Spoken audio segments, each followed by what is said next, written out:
Vijayawada central నియోజకవర్గ అభ్యర్థి శ్రీ బోండా ఉమామేశ్వరరావు గారికి ఈ శ్రీవపీఠ పునర్నిర్మాణాభివృద్ధి జరగటం కోసం మొట్టమొదటి శుభలేఖ వారితో ప్రారంభిస్తున్నటువంటి దృశ్యం.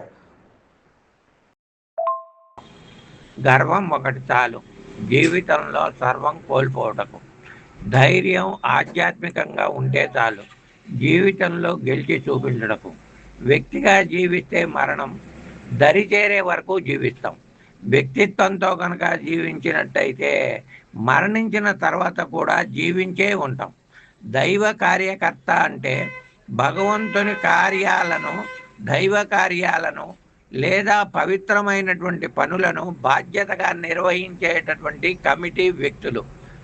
పూజలు, యజ్ఞాలు, దేవాలయ ఉత్సవాలు లేదా సమాజ శ్రేయస్సు కోసం చేసే సేవలను దైవ కార్యాలుగా భావించి వాటిని శ్రద్ధాభక్తులతో చేసే సామూహిక వ్యక్తులనే ఆధ్యాత్మిక కమిటీ అంటారు.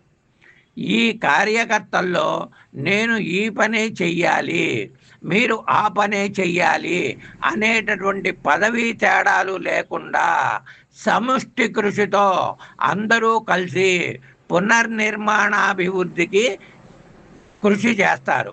ఇదే సాధ్యం. ఫలితాన్ని ఆశించకుండా భగవంతుని సేవగా భావించి చేసే నిష్కామ కర్మలో నిమగ్నమైనటువంటి వ్యక్తులు వీరు. ఇప్పటి కార్యకర్తలు సలహా సంఘ కమిటీలో నన్ను కూడా వేయటం వల్ల భగవంతునికి ఒక చిన్న నూలు పోగు అన్నట్టుగా అప్పుడప్పుడు చిన్న చిన్న కార్యక్రమాలు చేస్తూ ఉంటా.